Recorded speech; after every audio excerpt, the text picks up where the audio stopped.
नमस्कार दोस्तों, स्वागत है आप सबका एक बार फिर से आपके अपने YouTube चैनल पर। आज अपन क्लास 11th की फिजिक्स शुरू करने जा रहे हैं और उसमें सबसे पहले जो चैप्टर होगा अपना वो है सरल रेखा में गति। लेकिन चैप्टर शुरू करने से पहले फिजिक्स के बारे में कुछ बेसिक जानकारी हमें पता होनी चाहिए, क्योंकि फिजिक्स के विद्यार्थी हैं हम अपन, तो हमें पता होना चाहिए कि फिजिक्स में क्या क्या पढ़ा जाता है और फिजिक्स आखिर पढ़ी क्यों जाती हैं। तो बात करते हैं हम, यदि दैनिक जीवन में हम देखें तो कई घटनाएं हमारे सामने रोज़ घटती हैं और हमारे मन में जिज्ञासा पैदा होती है कि ये घटनाएं क्यों घटी, इन घटनाओं के पीछे कौन से नियम कानून काम करते हैं। इन सब चीज़ों को जानना और इनका अध्ययन करना, यही फिजिक्स का पर्पज़ होता है, उद्देश्य होता है। तो मैंने यहाँ पर लिखा है the aim of study of physics, physics पढ़ने का उद्देश्य। फिजिक्स में हम प्राकृतिक घटनाओं का अध्ययन करते हैं और इन घटनाओं के पीछे कौन से नियम काम करते हैं ये जानना ही भौतिकी का मूल उद्देश्य होता है। घटना मतलब जैसे कुछ कोई भी घटना हो सकती है। एग्जाम्पल के लिए यदि हम ले तो एक वस्तु को हमने मान लेते हैं धरातल से ऊपर की ओर फेंका, तो हम सब जानते हैं वस्तु कुछ देर के लिए ऊपर जाएगी और कुछ समय बाद वो नीचे गिरना प्रारंभ हो जाएगी। तो ये एक घटना हो गई। अब इस घटना के पीछे कौन से नियम काम कर रहे थे, हम जानते हैं वस्तु पर लगातार गुरुत्वाकर्षण का बल नीचे की ओर काम कर रहा था।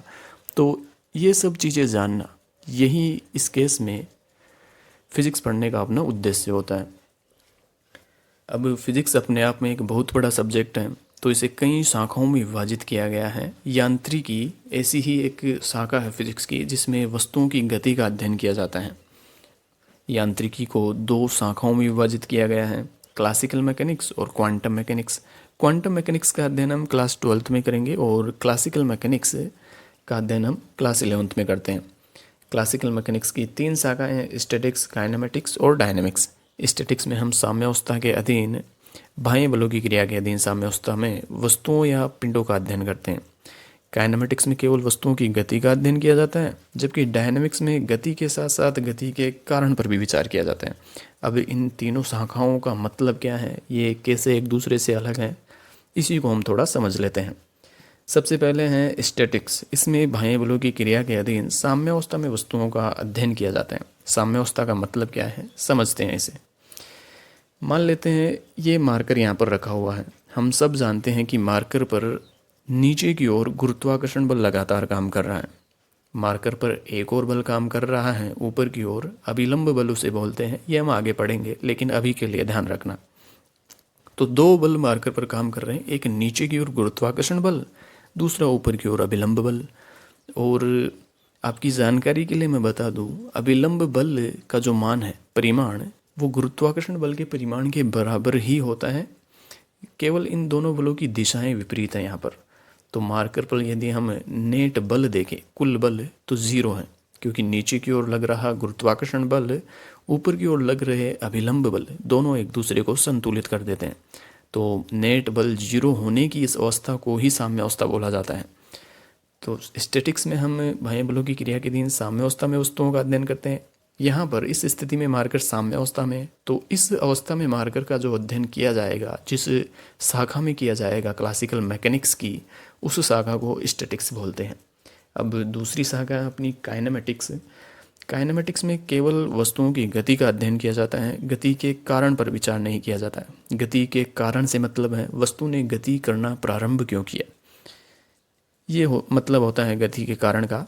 तो उस पर कोई विचार नहीं किया जाएगा, केवल वस्तु की गति का अध्ययन किया जाएगा। और इसका मतलब है, जैसे मैंने मार्कर पर बल लगाया तो मार्कर ने गति करना प्रारंभ किया। अब गति के दौरान मार्कर ने कितनी दूरी तय की, कितना विस्थापन मार्कर ने तय किया, मार्कर की चाल, वेग और त्वरण क्या था, इन सब चीज़ों का अध्ययन क्लासिकल मैकेनिक्स की जिस शाखा में किया जाता है वो काइनेमेटिक्स होती है।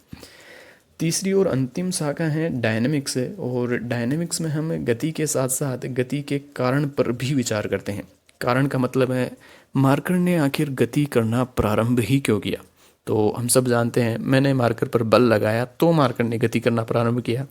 अब कितना बल मैंने मार्कर पर अप्लाई किया, ये सब सवालों के जवाब या फिर इन सब चीज़ों का अध्ययन क्लासिकल मैकेनिक्स की जिस शाखा में किया जाता है उसे डायनेमिक्स बोला जाता है। अब हम अपना चैप्टर शुरू करते हैं, सरल रेखा में गति। ये कुछ बेसिक जानकारी थी जो हमें पता होनी चाहिए थी। अब हम चैप्टर शुरू करते हैं अपना सरल रेखा में गति। चैप्टर शुरू करने से पहले एक दो बातें हैं जो मैं यहीं पर आपको क्लियर कर देना चाहता हूँ। पहली बात ये कि अपने पढ़ने का तरीका यही रहने वाला है। लेक्चर के दौरान ही हम नोट्स तैयार करते चलेंगे। और दूसरी बात यह है कि एक एक चैप्टर को होने में लेक्चर्स की संख्या काफ़ी ज़्यादा लगेगी, क्योंकि एक तो पूरा सैद्धांतिक पार्ट मैं यहाँ पर करवाऊँगा, जो थ्योरी है पूरी वो करवाएंगे अपन। दूसरा न्यूमेरिकल पार्ट भी अपन करवाएंगे और डेरिवेशन एक एक चीज़ की हम करते चलेंगे। कुछ भी ऐसा नहीं है जो मैं आपको ये कहूँगा कि रट लेना, इसे एग्ज़ाम में सीधा पूछा जाता है, ऐसा कुछ भी नहीं है। एक एक चीज़ के पीछे के लॉजिक को अपन क्लियर करते हुए चलेंगे तो एक एक चैप्टर को होने में काफ़ी ज़्यादा लेक्चर्स लगेंगे। तो काफ़ी बड़ी होने वाली है ये जो क्लास 11th की सीरीज़ है अपनी। दूसरा, कुछ बातें मैं पहले से लिख कर लाया करूँगा, इससे अपना समय बचेगा। लेक्चर्स का जो टाइमिंग रहने वाला है अपना, वो मिनिमम टाइम लेक्चर का 15 मिनट और ज़्यादा से ज़्यादा 30 मिनट, इससे बड़ा लेक्चर अपन नहीं बनाएंगे। और एक और बात, ये जो लेक्चर सीरीज़ मैं बना रहा हूँ ये ना केवल क्लास 11th और 12th के बच्चों के लिए हैं, बल्कि जो बच्चे नीट और जेई की तैयारी कर रहे हैं या जो भविष्य में करना चाहते हैं उनके लिए भी ये बराबर तरीके से उपयोगी रहने वाली है। तो कोई ये ना सोचे कि ये केवल क्लास 11th और 12th के लिए ही है। और एक अंतिम बात, नोट्स आप बनाते चलें, क्योंकि प्रॉपर तरीके से नोट्स बनवाऊंगा और कुछ भी छूटने वाला नहीं है। पूरा क्लास 11th और 12th का सिलेबस मैं कंप्लीट करवाऊंगा। अब हम शुरू करते हैं सरल रेखा में गति। सबसे पहले तो इस शब्द को ही हम समझते हैं। सरल रेखा में गति ये क्या है? दो शब्दों से बना है। एक तो सरल रेखा शब्द यहाँ पर आ रहा, गति यहाँ पर आ रहा। सरल रेखा का मतलब हम जानते हैं, सीधी रेखा को सरल रेखा बोलते हैं। और गति शब्द क्या है ये भी हम जानते हैं, थोड़ा बहुत नॉलेज हमें इसका है।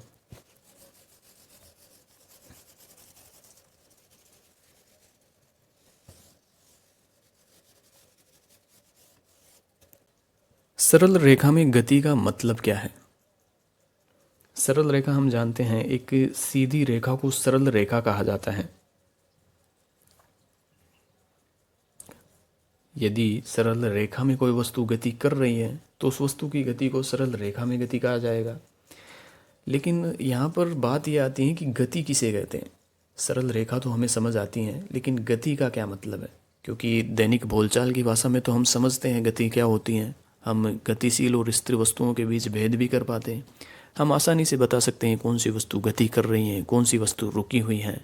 लेकिन फिजिक्स में इनकी एक प्रॉपर डेफिनेशन है, जिनके आधार पर हम स्थिर और गतिशील वस्तुओं के बीच भेद कर पाते हैं।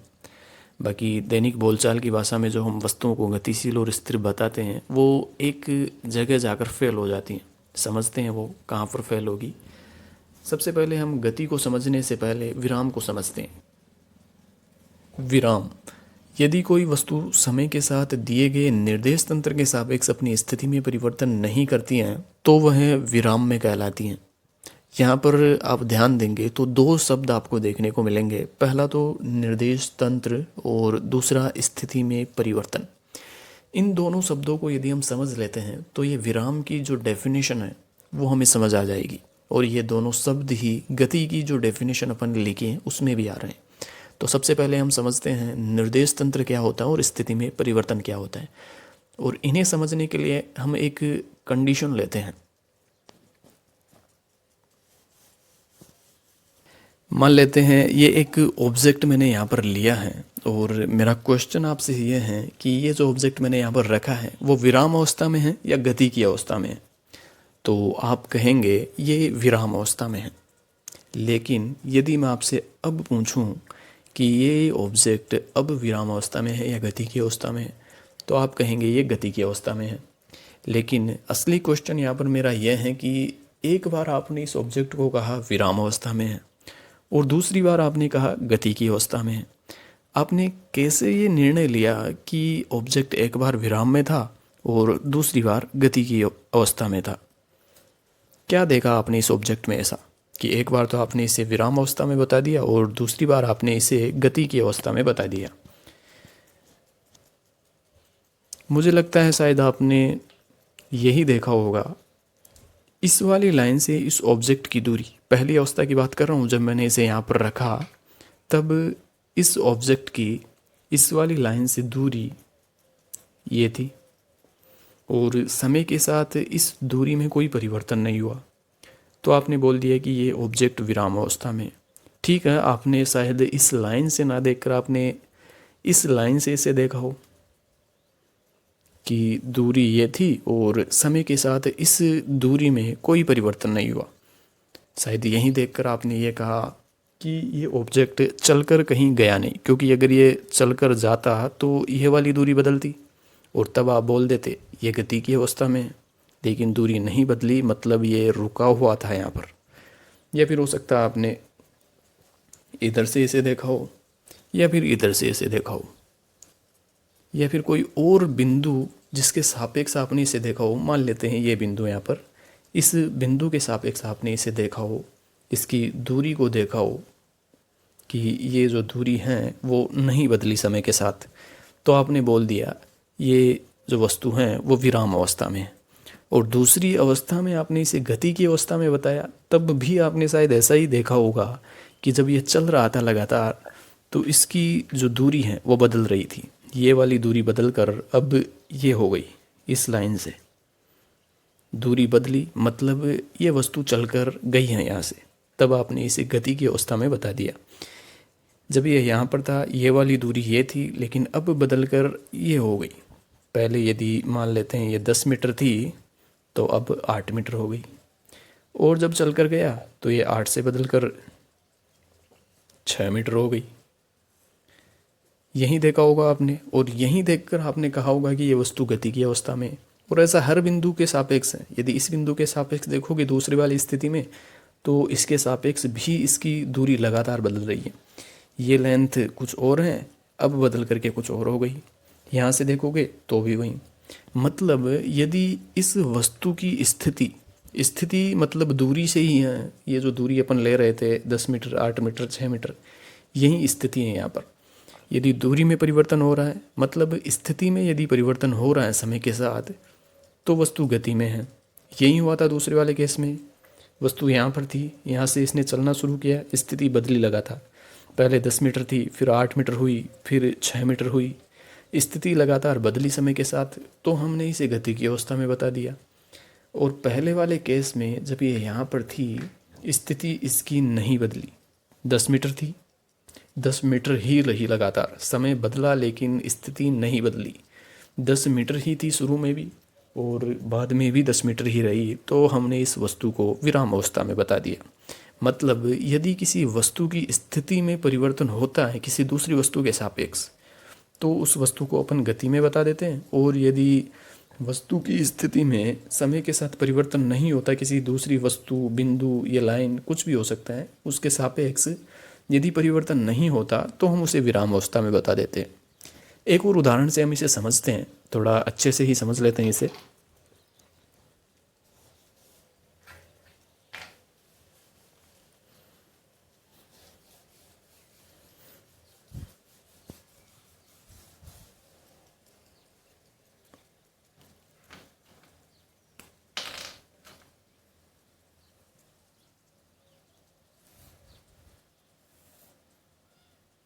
मान लेते हैं ये कोई कार है, यहाँ पर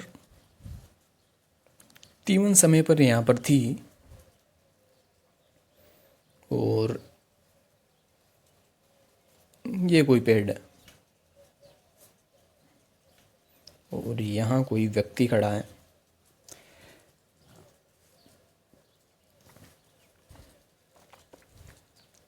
एक पोल हम यहाँ पर बना देते हैं। T1 समय पर कार यहाँ पर थी। T2 समय पर जब अपन ने कार को देखा तो T2 समय पर भी कार यहीं पर थी। मैं आपसे ये जानना चाहता हूँ, ये कार गति की अवस्था में है या विराम अवस्था में है? आप कहोगे ये विराम अवस्था में। मैं नज़रिया बता रहा हूँ अपने देखने का कि हम कैसे किसी वस्तु को एक बार स्थिर अवस्था में बोल देते हैं, दूसरी बार गति की अवस्था में बोल देते हैं। आखिर भेद कैसे कर पाते हैं हम स्थिर और गतिशील वस्तुओं के बीच? तो शायद देखने का नज़रिया अपना यही होता है, क्योंकि हम सब जानते तो हैं, लेकिन एक बार यदि ख्याल में आ जाए चीज़ें तो स्पष्ट हो जाती हैं। यहाँ पर यदि हम देखें तो कार को अपन ने स्थिर अवस्था में बोला। T2 समय पर ये यहीं पर थी, और T1 समय पर भी यहीं पर थी और T2 समय पर भी यहीं पर थी। तो मेरे हिसाब से शायद आपने यही देखा होगा। यदि आप यहाँ खड़े होकर देख रहे हैं, इसकी स्थिति x1 थी T1 समय पर, समय T1 से बदलकर T2 हुआ।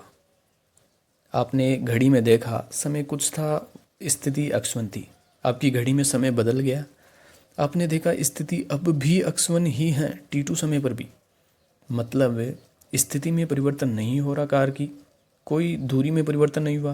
पहले मान लो 5 मीटर पर थी आपसे, तो T2 समय पर भी ये कार 5 मीटर की दूरी पर ही है आपसे।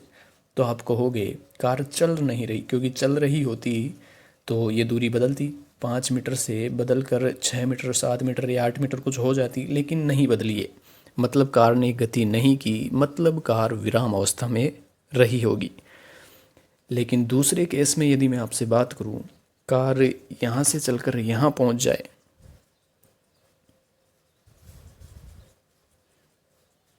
तो आप कहोगे कार गति की अवस्था में। यदि T2 समय पर कार यहाँ पर पहुँच जाती, क्योंकि कार की स्थिति में अब इस व्यक्ति के सापेक्ष परिवर्तन हो चुका है। पहले यदि 5 मीटर थी ये, तो अब बदल करके ये 5 मीटर से 15 मीटर हो चुकी है, मान लेते हैं हम। तो स्थिति में यहाँ पर परिवर्तन हो चुका है। T1 समय पर 5 मीटर थी, T2 समय पर 15 मीटर हो गई है। स्थिति में परिवर्तन हुआ, मतलब कार ने गति करी, और यहीं देखकर हमने कहा कि कार गति की अवस्था में है। अब कार को देखने का नज़रिया अपना यही तो नहीं हो सकता है कि हम केवल व्यक्ति के सापेक्ष ही देखें। हम इस पेड़ के सापेक्ष भी देख सकते थे कार को। जैसे मान लेते हैं पहले वाले केस में पेड़ से कार की स्थिति y1 थी, और यहाँ जब समय बदला, T2 हुआ समय, कार यहाँ पर पहुँच गई, तो स्थिति y1 से बदलकर y2 हो गई। अब स्थिति में परिवर्तन हुआ है समय के साथ, तो कार गति में है। यहाँ हम कहेंगे कार पेड़ के सापेक्ष गति में है। दूसरा, हम पोल के सापेक्ष भी देख सकते थे। यदि पोल के सापेक्ष हम देखें, इसे हम Z1 मान ले स्थिति, और T2 समय पर Z2 मान ले, तो पोल के सापेक्ष भी समय के साथ कार की स्थिति में परिवर्तन हुआ है Z1 से Z2। तो यहाँ पर हम कहेंगे पोल के सापेक्ष कार गति की अवस्था में है।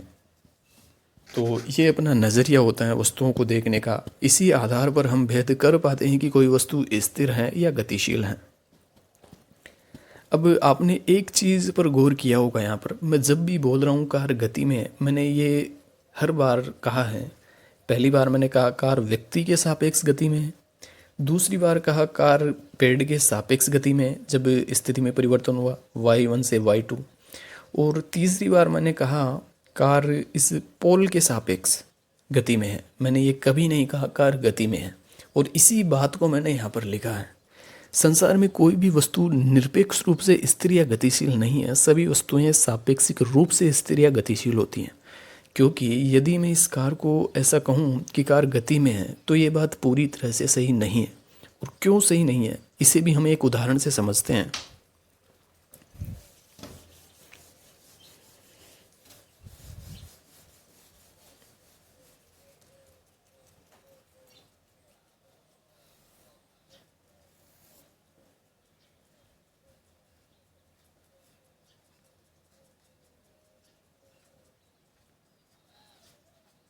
इस बार हमने दो कारें ले ली, ये ए कार मैंने ले ली और ये बी कार मैंने ले ली, और इन कारों के बीच की दूरी 10 मीटर अपन मान लेते हैं। ये अपन ने देखा T1 समय पर। T1 समय पर अपन ने देखा कार ए यहाँ पर है, कार बी यहाँ पर है, और मान लो इनका कुछ वेग भी है, आगे की ओर गति कर रही है मान लेते हैं, और दोनों के बीच की जो दूरी है वो 10 मीटर है। समय बदला, T2 हुआ समय T1 से बदलकर। अपन ने देखा कार ए जो है वो यहाँ पर आ चुकी हैं, और कार बी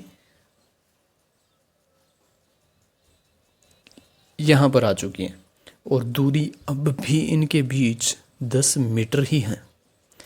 लेकिन मैं आपसे पूछूं बी कार गति में है या नहीं, आपका उत्तर क्या होगा यहाँ पर? एक पैड भी हम बना लेते हैं पिछली बार की तरह। मैं आपसे जानना चाहता हूँ कार बी गति में है या नहीं, कार ए गति में है या नहीं। मेरे हिसाब से आप कहोगे कार ए गति में है, कार बी गति में है। क्यों? कार यहाँ से चलकर यहाँ पहुँच गई, गति में है। लेकिन आपका ये आंसर सही नहीं है। आप ये कभी नहीं कह सकते हैं कि कोई वस्तु गति में है या नहीं। जब भी गति या विराम शब्द की बात की जाती है तो वो किसी के सापेक्ष ही की जाती हैं।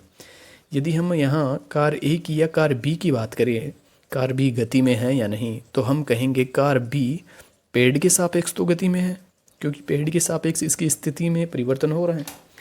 t1 समय पर पेड़ के सापेक्ष इसकी स्थिति हम मान लेते हैं x1।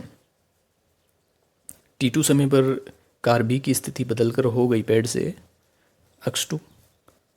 स्थिति में परिवर्तन हुआ तो हम कह सकते हैं कार बी पेड़ के सापेक्ष गति में है। लेकिन वहीं यदि मैं आपसे पूछूं कार बी कार ए के सापेक्ष गति में है या नहीं, तो यहाँ पर आपका उत्तर होगा नहीं। क्यों?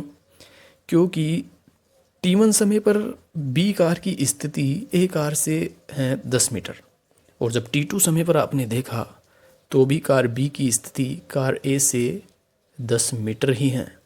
स्थिति में कोई परिवर्तन नहीं हुआ। 10 मीटर थी पहले, अब भी 10 मीटर है। और स्थिति में यदि परिवर्तन नहीं होता तो वस्तु विराम में होती है। यही तो कहा था मैंने, यदि स्थिति में परिवर्तन नहीं होता तो वस्तु विराम में है। मतलब कार बी कार ए के सापेक्ष विराम में है और कार बी पेड़ के सापेक्ष गति में है। मतलब एक ही वस्तु को यदि अलग अलग निर्देश तंत्रों के सापेक्ष देखा जाए, यहाँ पर हम जिस वस्तु के सापेक्ष देख रहे हैं वही निर्देश तंत्र है।